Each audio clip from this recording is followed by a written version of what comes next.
Earlier this year, the Yankees made a dream come true for a 19-year-old. A lifelong fan of the Yanks who idolizes Derek Jeter, Blake Rutherford was selected by the club with the 18th overall pick in the 2016 MLB Draft. A five-tool outfielder considered to be one of the best hitters available, Rutherford began his professional career by playing in 33 games with a couple of teams in rookie ball, 8 with one of the Yankees' 2 teams in the Gulf Coast League, and then 25 with the Pulaski Yankees of the Appalachian League.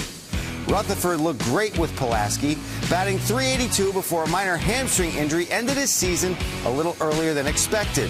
And entering 2017, Baseball America has him ranked as the number 3 prospect in the Yankees organization, behind Gleyber Torres and Clint Frazier. While he's only been a pro for a little over 6 months, Rutherford already has Yankees fans excited about what he might do in the future. Well, Blake Rutherford, 34 hits and 100 plate appearances at Pulaski. Just 19 years old he'll be next year and turning 20 in May. But you see what he can do. He bats left, throws right. They project him to be a center fielder.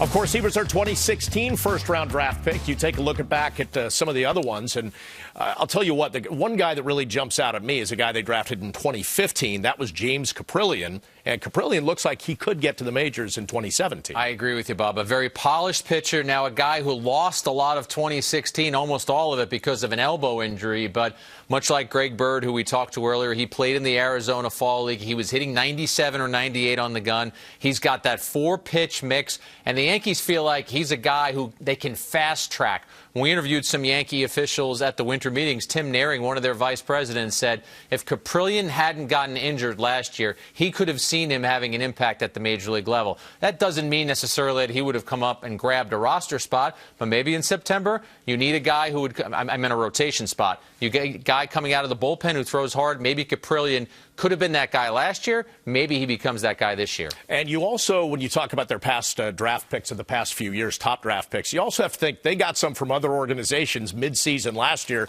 You take a look at Frazier, Sheffield, McKinney. Are they knocking on the door? Maybe not yet, but they're all projected to be major league quality talent. Right. We heard Chris Sheeran mention in that piece that Rutherford is listed as the 3rd best prospect in the Yankee organization.